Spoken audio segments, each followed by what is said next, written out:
For 19 years, I made it my job to keep Christians away from one book of the Bible. One book, and I can tell you right now, most of them made it easy, because they were already skipping it. My name is Nash. I grew up in a small town, maybe 4,000 people, the kind of place where the church parking lot was bigger than the grocery store. My father was a deacon, respected man. Everybody loved him on Sundays. But behind our front door, he was somebody else. He beat my mother every Saturday night and then stood at the pulpit every Sunday morning like nothing happened. So by the time I was 13, I wanted nothing to do with the Bible, nothing to do with God, nothing to do with any of it. And that is when a man in my town, a man everybody respected, saw something in me. He saw my anger, he saw my hurt, and he told me something I will never forget. He said, "Real power does not come from a book. Real power comes from the other side." I believed him. For 19 years, I worked inside the organization. I was trained in scripture suppression. That is what they called it. My job was to study the Bible more closely than most pastors do, figure out which parts were the most dangerous to the kingdom of darkness, and then deploy specific assignments to keep Christians from ever reading those parts. I targeted over 300 believers personally. My success rate was 87%. That means out of every 100 Christians I went after, 87 of them stopped reading the passages we feared. I want you to understand what 87% means. It means that the vast majority of Christians I targeted had no idea what was happening. They thought they were making their own choices about what to read. They thought they just happened to prefer certain psalms over others. They thought the reason they never opened to Psalm 68 or Psalm 149 was simply because they had never been taught about them. It was not random. It was strategic. Every Christian I targeted had a personalized suppression plan. We studied their reading habits, their church environment, their pastor's teaching style, and their prayer patterns. And then we deployed assignments designed specifically to keep them away from the scriptures that would destroy our operations. I trained under 3 different instructors over those 19 years. Each one taught me something different about how to suppress the word. The first taught me about the poetry assignment. The second taught me about selective reading. And the third, the most experienced operative I ever worked with, taught me about the silence assignment. By the time I finished my training, I could identify a believer's scripture weakness within a week of observation, and I could deploy the right assignment within days. And the book we feared the most, the one we threw everything at, the one we had entire teams assigned to suppress, the book of Psalms. I know. Most Christians hear that and they think I am joking. Psalms? The one with the nice poetry? The one people read at funerals? The one with the 23rd Psalm about green pastures? That is exactly why we were winning. Because Christians had turned the most dangerous book in the entire Bible into background noise, into greeting cards, into pretty words for difficult days. And we loved it. We absolutely loved it. But here is what keeps me up at night. Even 12 years after I gave my life to Christ, most Christians still do not know. They still treat the Psalms like nice poems. And the organization? They are still running the same assignments, right now. Tonight, against you. Today I am going to tell you exactly why the book of Psalms terrifies the kingdom of darkness more than any other book in the Bible. I am going to show you the specific psalms that we could not stand against, the ones that burned through every assignment we placed. And I am going to tell you how to use them in a way that makes your spiritual life absolutely untouchable. Because there is a difference between reading the Psalms and declaring the Psalms. And that difference is the difference between a prayer that hits the ceiling and a prayer that shakes the foundations of hell. Let me start from the beginning. When I was recruited at 13, the first thing they taught me was not about rituals. It was not about ceremonies. The first thing they taught me was about the Bible. I remember sitting in a room with 6 other recruits, and the man who brought me in, we called him the instructor. He had a Bible open in front of him, a real Bible, King James Version. And he said something that shook me. He said, "If you want to defeat an enemy, you must know their weapons better than they do. And the weapon of the church is this book. Most of them do not know how to use it. That is our advantage." Then he opened to the book of Psalms, and he said, "This right here is the most dangerous section for us. This is the one that causes the most problems. This is the one we spend the most resources trying to suppress. I remember looking around the room, and the other recruits were just as confused as I was. Psalms, not Revelation, not the Gospels, not the parts about spiritual warfare in Ephesians. The instructor smiled. He said, "Those books tell believers about the war. But this book, tapping on Psalms, this book is the war. Every psalm is a weapon. Every verse is a declaration." And when a believer reads these out loud with understanding, with authority, with faith, he paused, "We cannot hold our ground." That was the day my training began. And for the next 19 years, my entire assignment was built around one objective: keep believers away from the Psalms. Or if they do read them, make sure they read them wrong. Let me tell you how we did it. The first strategy was what we called the poetry assignment. This was the foundation of everything we did with the Psalms.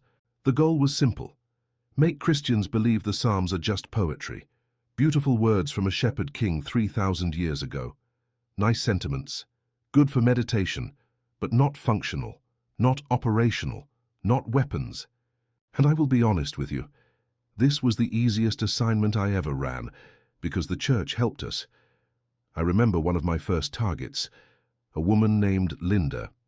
She was a school teacher in a town about 30 miles from where I grew up. Population maybe 7,000. Good woman, faithful.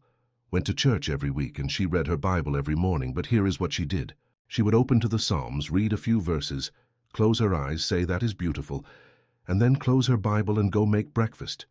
She was reading the Psalms like poetry.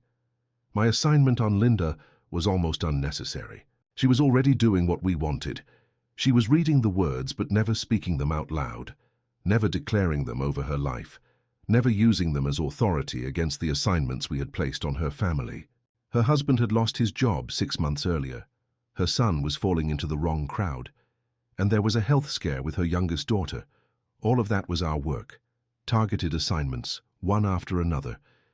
And every morning, Linda opened the book that could have destroyed every single one of those assignments, and she read it quietly to herself, said it was nice, and closed it. 87%. That was my success rate. And Linda was part of that 87. And it was not just Linda. I had another target named Roy. Roy was a mechanic. He worked out of a shop behind his house in a town of maybe 6,000 people. Decent man.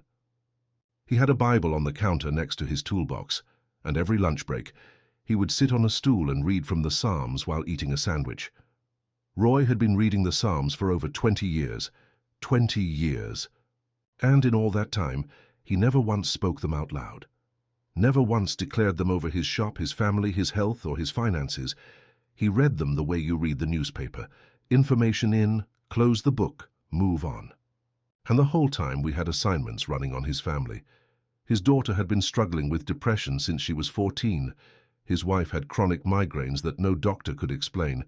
And Roy himself had a blockage on his business. He was the best mechanic in 3 counties, but he could never keep more than 2 or 3 customers at a time. People would come once, love his work, and then something would make them forget about him. They would drive past his shop like it was invisible. That was us. We placed a visibility seal on his business, and every day Roy sat 6 inches from the book that could have shattered that seal. 6 inches. The Bible was right there on his counter, and he read it like it was a storybook. I remember reporting on Roy to my instructor, and my instructor laughed. He said, "Roy is our favorite kind of Christian. He reads the weapon manual every day and never loads the gun." That stuck with me. Even then, even when I was deep in the darkness, that line hit different, because I knew what my instructor was really saying. He was saying that the Psalms are loaded weapons, and Christians were treating them like paperweights. Now I need to tell you something. The poetry assignment is just the beginning. I'm going to tell you the specific Psalms that the organization feared the most, and I'm going to tell you exactly how to use them. But first, I need to share something important. Now, before I get to the next one, I need to tell you about something. That is why I want to tell you about something called Destroying Assignments, the 14-day Deliverance Protocol. It is a complete system that teaches believers how to identify and destroy the most common demonic assignments. This protocol covers every type of assignment we used: financial attacks, marriage attacks, health attacks, and destiny attacks. This protocol was developed by believers who understand spiritual warfare, and I myself went through this protocol after my deliverance. It was part of my healing process, learning how to recognize and break every assignment that I had helped to place on people. The link is in the description. Do not wait. The enemy does not wait. All right, let me tell you about the second strategy we used, and then I'm going to get into the specific psalms that terrified us. The second strategy was what we called the selective reading assignment. See, some Christians did read the psalms regularly. They knew the psalms were important. But we had a way of keeping them locked into the same 5 or 6 psalms: Psalm 23, Psalm 91, Psalm 27, Psalm 51, maybe Psalm 103. These are powerful psalms. I am not saying they are not. But there are 150 psalms in that book, 150, and most Christians rotate through the same 6. You know what that is like. That is like a soldier who has an entire armory full of weapons, and he only ever picks up the same pistol. Meanwhile, there are grenades in there, there are rockets, there are shields and swords and weapons he has never even touched. We made sure it stayed that way. I had a target named Carl. Carl was a truck driver.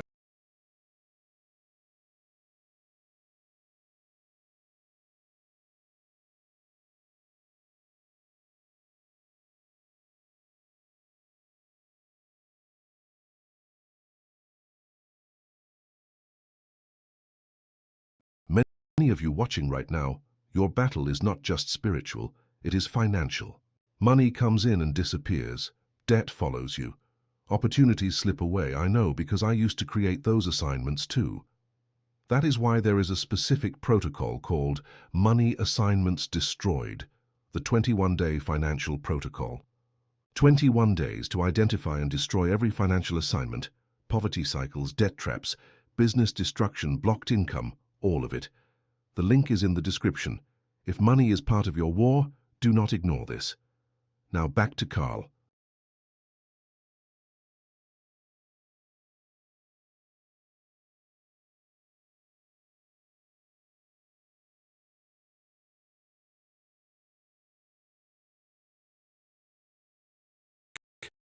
The truck would need repairs, a medical bill would show up, an unexpected expense would drain his savings. That was us. That was coordinated. And the thing is, there are specific psalms that target financial assignments. Psalm 37, Psalm 112, Psalm 128. These psalms contain declarations about provision, about abundance, about the blessing of God on the work of your hands. But Carl never read them. He stuck to his favorites. And we made sure it stayed that way. We reinforced the selective reading assignment every week. Every time Carl opened his Bible, we pushed him toward the comfortable psalms, the familiar ones, the ones that made him feel good.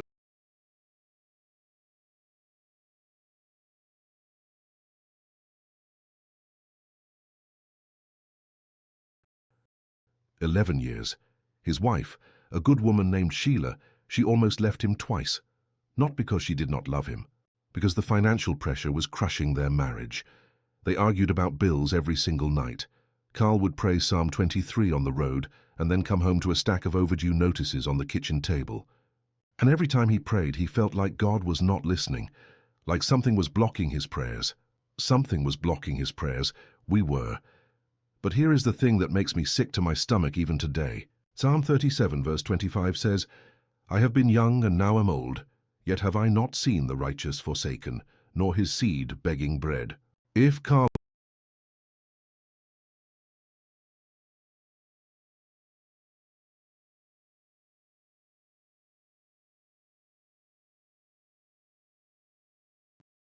reading assignment kept pulling him back to the same familiar passages, the comfortable ones, the ones that felt like a warm blanket instead of a loaded weapon, and the organization loved it.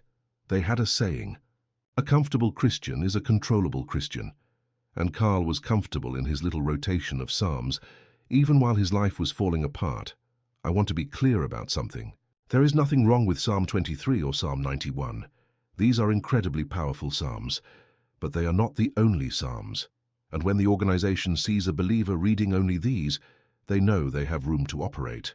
They know there are gaps in the armor, and they target those gaps relentlessly. Now, if this is hitting home for you, If you have been reading the same Psalms over and over, while other areas of your life keep falling apart, I want you to participate in something powerful right now. In the comments, write out this declaration. I will read every Psalm God leads me to, not just the ones I know, and I mean write it out. Do not just think it. When you participate in public declaration, when you put it in writing, something shifts in the spirit realm. I have seen it happen when believers participate together. So participate now. Take 10 seconds. Write it out. Let me keep going, because this is where it gets serious. The third strategy was the most dangerous one. We called it the silence assignment. This was reserved for the believers who actually knew the power of the Psalms, the ones who were starting to read them out loud, the ones who were starting to declare them. These believers scared us, and the silence assignment had one simple objective: stop them from speaking. Here is what most Christians do not understand. There is a massive difference between reading the Psalms in your head and speaking them out loud. Massive. In the spirit realm, silent reading creates light, but spoken declaration creates fire. I am not exaggerating. When a believer reads Psalm 91 silently, we could feel it. It was like a candle being lit in a dark room. Noticeable, but manageable. We could work around it. But when a believer stood up and spoke Psalm 91 out loud with authority, with their voice filling the room, it was like someone had thrown a torch into a room full of gasoline. Everything we had built, every assignment, every seal, every blockage, it started burning. And that is the word we used, burning, because that is what it felt like. The higher-ups told us from day one, never let a believer discover the power of spoken psalms. If they read silently, let them. If they start speaking, shut it down immediately. The silence assignment worked like this. We would target the believer with distraction first. Noise in the house when they tried to pray out loud, kids waking up, phone ringing, something breaking in the other room. Anything to stop them from finishing the psalm out loud. If distraction did not work, we moved to self-consciousness. We would put thoughts in their mind like, "You sound crazy talking to yourself. What if someone hears you? This is embarrassing. You are being dramatic." And if that did not work, we went to the throat. Literally, physical assignments targeting the voice, sore throats that came out of nowhere, coughing fits during prayer, hoarseness that doctors could not explain, tightness in the chest when trying to speak scripture. I placed silence assignments on at least 60 believers personally, and 52 of them stopped speaking the Psalms out loud within the first month. 52 out of 60. That is how effective it was. Let me tell you about one of those 60. A man named Keith. Keith was a welder in a factory town, maybe 9,000 people. He had started going to a new church that taught about the power of spoken scripture. And Keith took it seriously. Every morning at 5, he would go into his garage, close the door, and speak the Psalms out loud. He started with Psalm 91, then Psalm 27, then whatever psalm the pastor had taught on that week. The organization flagged Keith within the first week, because the moment he started speaking those psalms out loud, we felt it. It was like a signal going off. Silent reading? We barely noticed. But spoken declaration? It was like someone turning on a spotlight in a dark room. We could feel it, and we knew we had to shut it down. I deployed the silence assignment against Keith in 3 stages. Stage 1 was distraction. His dog started barking every morning at 5. The neighbor's car alarm would go off randomly. His wife started waking up early and wanting to talk. Anything to interrupt the routine. Keith pushed through stage 1. He moved his prayer time to 4:30. Stage 2 was self-consciousness. I placed thoughts in his mind. You sound ridiculous talking to yourself in a garage. Your wife thinks you are losing it. The neighbors can hear you. What if someone at work finds out? Keith wavered for about a week. He lowered his voice. He started whispering instead of declaring, and I thought we had him. But then his pastor preached a sermon about boldness in prayer, and Keith went right back to full voice the next morning, louder than before.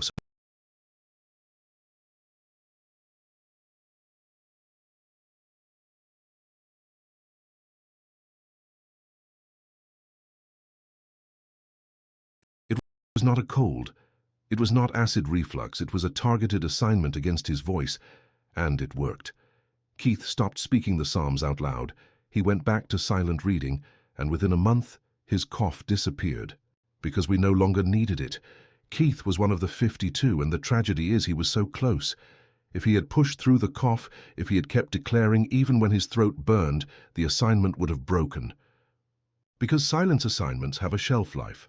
They cannot sustain themselves against persistent spoken declaration. Eventually they crack. But most believers give up before that happens. Most believers do exactly what Keith did. They feel the resistance, they interpret it as a sign to stop, and they go back to silent reading. And we win. Again. But the 8 who did not stop? Those 8 terrified us. Because once a believer pushes through the silence assignment and keeps declaring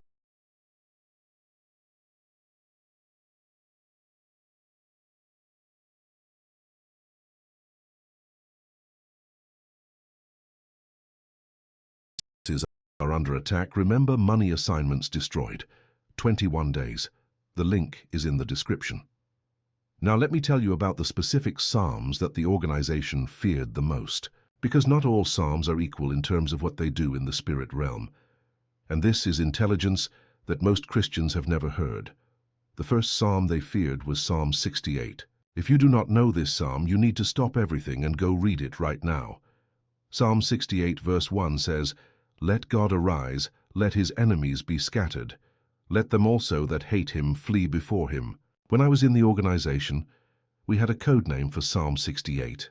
We called it the Scatterer, because that is exactly what it does. When a believer declares Psalm 68 out loud, it does not just push back individual assignments. It scatters entire operations. Multiple assignments, coordinated attacks, layered strategies, all of it gets disrupted. I watched it happen with a family in a small suburb, maybe 5,000 people. The father's name was Paul. We had a coordinated operation against Paul's family. Financial assignment on his business, health assignment on his wife, confusion assignment on his oldest son, and a marital division assignment between Paul and his wife. 4 layers, 4 different operatives working together, and we had been running these assignments for almost 2 years. Then Paul started attending a prayer group, and the leader of that prayer group, a retired pastor named Walter, taught them to declare Psalm 68 every morning. Not read it, declare it, out loud, with authority, standing on their feet. Within 3 weeks, our entire operation fell apart, all 4 layers. The financial assignment cracked first. Paul got an unexpected contract that doubled his income. Then his wife's health issue, a chronic pain in her back that doctors could not explain, it disappeared overnight. His son suddenly lost interest in the group of friends we were using to pull him away.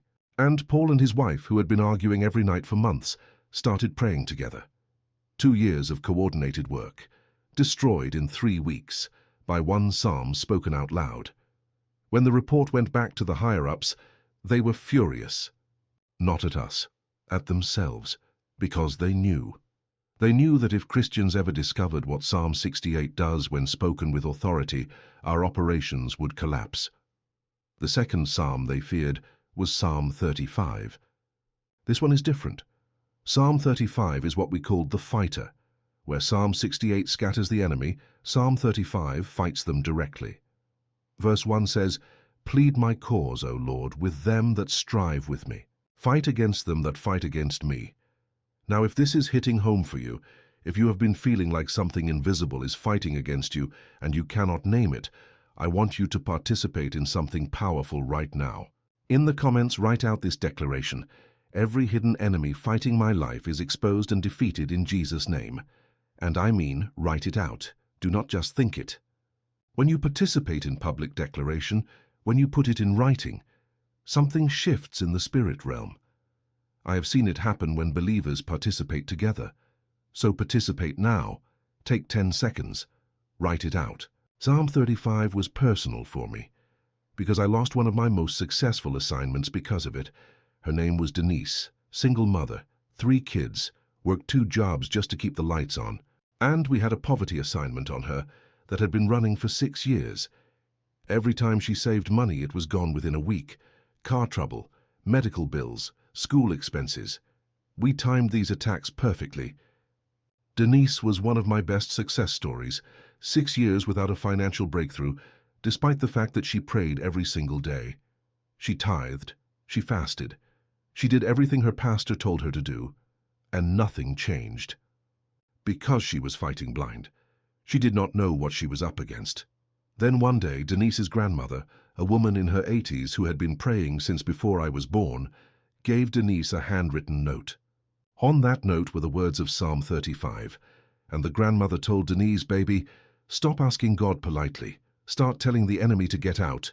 Read this out loud every morning and every night. Do not whisper it. Declare it."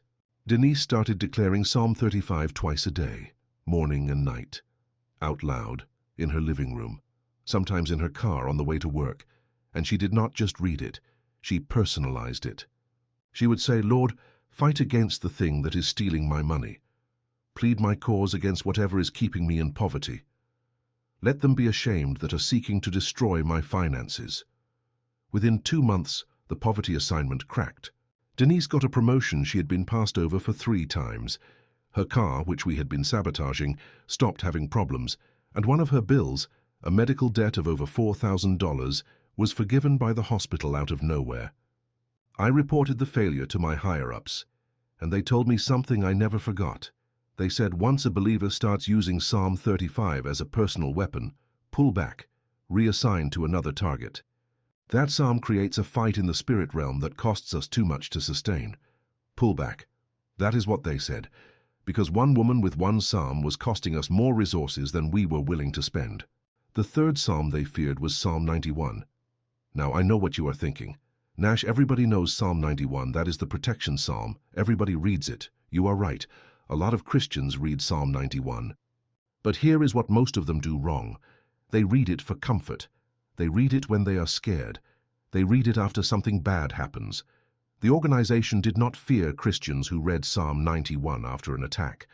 We feared the Christians who declared Psalm 91 before the attack, proactively, daily, as a standing declaration over their household. There is a massive difference. Psalm 91, when declared proactively, creates what the higher-ups called a shield dome. It is a spiritual perimeter around the believer and their household that makes it extremely difficult for assignments to penetrate. I had a target named Dennis. Dennis was a construction worker. Big man, quiet, did not talk much about his faith. But every single morning at 5:30, before his family woke up, Dennis would stand in his living room and declare Psalm 91 over his house. Every room. He would walk through his house, speaking those words out loud. "He who dwells in the secret place of the Most High shall abide under the shadow of the Almighty." I could not touch Dennis. For 2.5 years, I tried everything. Financial attacks bounced off. Health assignments could not penetrate. Marital division could not take root. Nothing worked. I reported it to the higher-ups, and they sent a senior operative to evaluate. The senior operative observed for a week and came back with one conclusion: he is pre-declaring. We cannot break through a pre-declaration shield. Move to the next target, pre-declaring. That is the key word. Dennis was not waiting for the attack and then defending. He was building the wall before the enemy arrived. Every single morning, 5:30, rain or shine, tired or not. And that is what the organization fears. Not Christians who pray when things go wrong.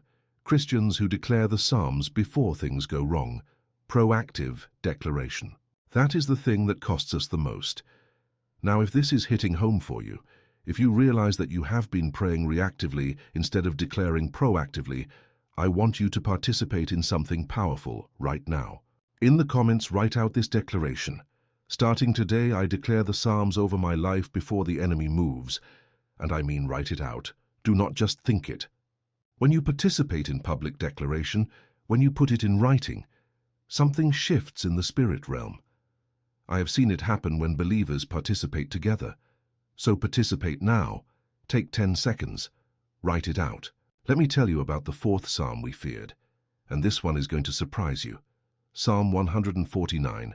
Most Christians have never even read this psalm, and that is exactly why the organization celebrated. Because Psalm 149 is what we call the Judgment Psalm. It is a psalm of spiritual warfare so intense that we had standing orders to suppress it at all costs. Listen to what it says. Verse 6. Let the high praises of God be in their mouth, and a two-edged sword in their hand. Verse 7. To execute vengeance upon the heathen and punishments upon the people. Verse 8. to bind their kings with chains and their nobles with fetters of iron. Do you hear that? This psalm is not about comfort. This psalm is not about green pastures and still waters. This psalm is about binding the powers of darkness with chains and executing spiritual judgment. The organization had a rule about Psalm 149. If any target was found reading or declaring this psalm, all operations against that target were to be immediately suspended, not pulled back, suspended, completely, because Psalm 149 does not just defend the believer. It goes on the offensive. It takes the fight to the enemy. I only encountered one believer who regularly declared Psalm 149. His name was Jerome. He was a retired military man, about 60 years old, who had discovered this psalm during a deployment overseas, and he declared it every single day, not just for himself, for his entire neighborhood. Jerome would walk his block every morning, and under his breath he would declare Psalm 149 over every house on his street. And I am not exaggerating when I tell you this. We could not operate on Jerome's street. Not his house, his entire street. Every single house on that block was covered because one man walked and declared one psalm. The higher-ups tried 3 times to penetrate Jerome's area, 3 times, senior operatives, coordinated efforts, and 3 times they failed. After the 3rd attempt, they declared Jerome's street a dead zone and reassigned all resources to other neighborhoods. Let me tell you what a dead zone means in the organization. It means they consider that area permanently lost. They put a marker on it and tell every operative to stay away. In 19 years, I only saw 4 dead zones.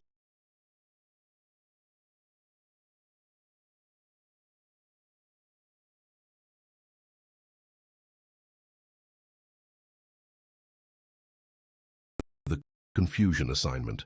The idea was to make the neighbors argue with each other, create division, weaken the spiritual atmosphere that Jerome's declarations had built. The operative lasted 3 days. He came back and said he could not stay in the area. Said it felt like pressure on his chest every time he got within a block of Jerome's route. The second time, they sent 2 operatives with a coordinated sickness assignment targeting 3 families on the street. Within 48 hours, both operatives reported the same thing.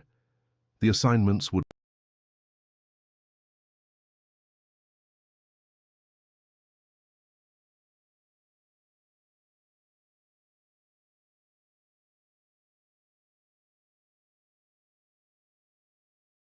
He spent a full week observing Jerome, watched him walk the block every morning, timed his route, studied his pattern, and at the end of the week, he wrote a report that became legend within the organization. The report said, the subject has established a rolling perimeter through daily vocal declaration of Psalm 149. The spiritual atmosphere in the target area has been altered at a foundational level. Standard and advanced countermeasures are ineffective. Recommend classification as dead zone. No further resources should be allocated. 1 man, 1 psalm. An entire street protected. That is the power of Psalm 149. And most Christians have never read it. The 5th psalm we feared was Psalm 18. This one is what we called the earthquake psalm. Because when a believer declares it in the middle of a crisis, it does not just break the assignment, it shakes the entire operation. Psalm 18 was written by David after God delivered him from all his enemies, and it contains some of the most violent spiritual language in the entire Bible. Verse 7, Then the earth shook and trembled. The foundations also of the hills moved and were shaken, because he was wroth. Verse 14, Yea, he sent out his arrows and scattered them, and he shot out lightnings and discomfited them. David was not writing poetry. David was describing what happens in the spirit realm, when a believer who has been under attack rises up and calls on the name of the Lord. I placed an assignment on a man named Steve. Steve was a small business owner in a town of about 8,000. Hard-working, honest Christian man. We placed a destruction assignment on his business. Within 6 months he lost his 2 biggest clients. His equipment started failing and his partner walked out. Steve was at the breaking point. He was about to close the business and file for bankruptcy. And that was our objective. Destroy his financial foundation so that the discouragement assignment could take root. But Steve did something we did not expect. His wife found Psalm 18 and read it out loud one night. when Steve was sitting at the kitchen table with his head in his hands. She read the whole thing, all 50 verses, out loud, standing next to her husband. And something happened that I felt from miles away. The assignment cracked, not slowly, not gradually. It cracked like glass hitting concrete. I felt the disruption in my spirit so strongly that I actually stood up from where I was sitting. Within 1 week, one of Steve's former clients called and offered a contract twice the size of what they had before. Within 2 weeks, a new partner approached him about joining the business. Within a month, every piece of equipment that had been failing was either repaired or replaced at no cost through warranty claims nobody knew existed. When I reported it, the higher-ups said 4 words. Which psalm was it? I said, Psalm 18. They said, noted, and they moved me to a different target. That is how seriously the organization takes the Psalms. They did not argue, they did not ask for more details, they just said, noted, because they already knew. They had already seen what Psalm 18 does when a believer declares it in the middle of a crisis. And here is something else about Psalm 18 that I need you to understand.